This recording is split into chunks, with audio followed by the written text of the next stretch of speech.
Assalamu alaikum ya imam, ina ne nan a Madinatul Fas. To, a'udhu billahi minash shaitanir rajim wa sallallahu ala sayyidina Muhammad haqqa qadrihi wa miqdarihi al-azim.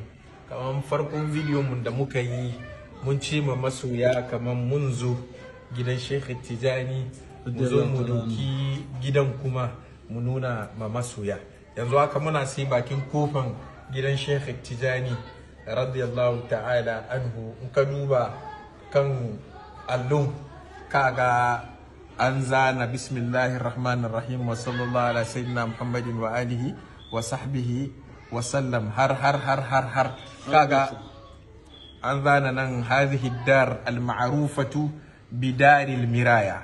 Wannan gida sunan shi daril miraya wa hiya al dar allati wahabaha as-sultan maula Sulaiman al-Alawi للشيخ الكبير والولي الشهير سيدي أحمد التجاني رضي الله تعالى عنه. wannan gida shine sarkin da ake cewa Maula Sulaiman, shine wanda ya doki gidan ya ba Shehu Tijani radiyallahu ta'ala anhu wa ardahu wa anna bihi amin. To nan muke saye, muna sai bakin kofar gidan, ana kiran gidan Daril Miraya. Yanzu za mu shigo da ku cikin gidan a ga yanda gidan yake. Allah ya ba mu albarkar gidan. Sannan nan kuma wata ran Shehu Tijani ya fito sallah, bayan sallar la'asar sai Shehu Tijani ya saya, da ya saya sai ya ce alhamdulillahi alladhi ballagani fi hadha alwaqti martabata Sheikh Abdul Qadir al-Jailani wa zadani Allahu ala ma atahu 40 maqaman. Shehu ya na gode ma Allah, yanzu aka asayuwa na matsayin Shehu Abdul Qadir al-Jailani ubangiji ya tattara ya doki ya bani,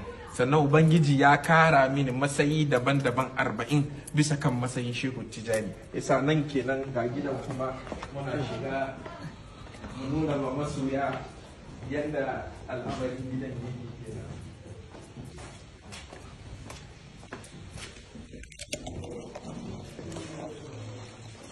Kamar yadda muka gaya ma masoya gidan kenan, gidan Shehu Tijani radiyallahu ta'ala anhu wa arfahu wa anna bihi amin.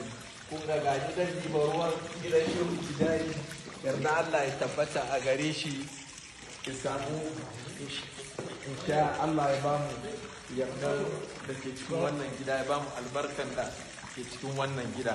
Allah ya tabbatar mana da albarka, Allah ya sa mu dace, Allah ya kara rufa mana a fili duniya da lahira, albarkan Sheikh Tijani radiyallahu anhu. To muna cikin tafiya kuma za mu shiga mazaunin Shehu Tijani radiyallahu ta'ala anhu wa ardahu anna bihi amin. Nan shi dakin da Shehu Tijani ya samu baki yake zamnar da su. Wannan rubuce-rubucen da an kai kan bangon ga duka rubuce-rubuce an rubutun Maulana Aliyu Harazimi kenan. Aliyu Harazimi shi wannan rubuce-rubuce ya aji. Nan kuma Shehu ya samu baki, a nan shi da su ke zama, ake wazifa, ake komi. Dakin kenan muke yanzu za mu shiga dakin halwa inda Shehu Tijani radiyallahu ta'ala anhu yake halwa. Sannan nan kuma shi kuma nan ana zama, in baki sun zo sarakuna nan su da Shehu Tijani ke zama a yi wazifa baki daya. Kuma dakin Shehu Tijani hasatan dakin shi ma ya shiga radiyallahu ta'ala anhu. Yanzu sauran abu daya shine za mu hau inda Shehu Tijani yake halwa. Allah ya ba mu albarkan daki nan, Allah ya tabbatar mana da alheri.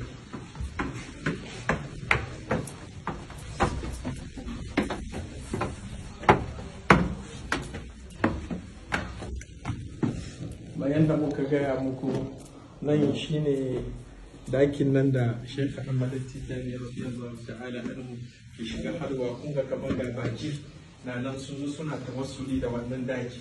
Dakin kenan zan shiga.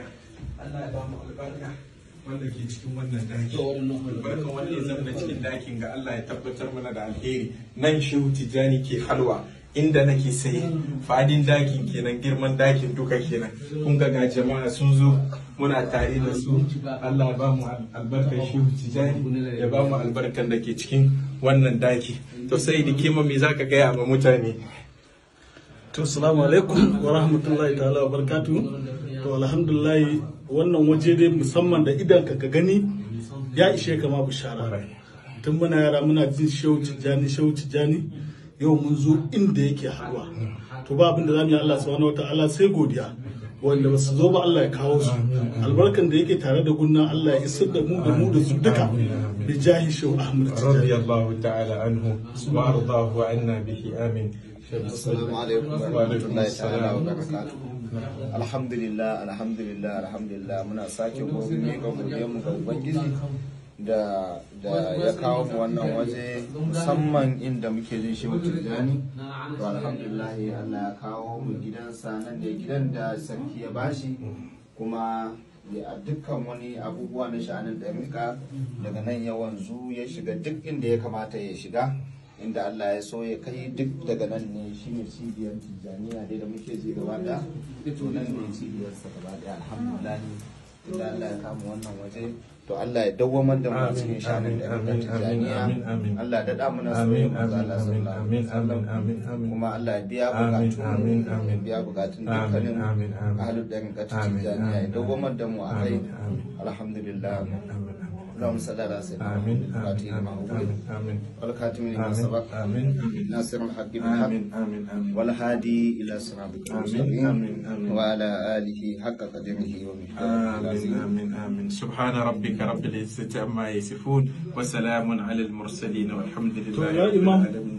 wallahi mun ji daɗin ta'ammali da kai zaman mu a nan fas. Alhamdulillah. Ka sanar da mu haka nan. Amin amin amin amin amin amin amin amin. Mutumin Ghana ne. Mutumin Ghana ne wallahi. Allah ne ya haɗa mu da aka ranne aka Allah ya bar zumunci ya bar mu. Assalamu alaikum wa rahmatullahi ta'ala wa alaikum assalam wa rahmatullahi.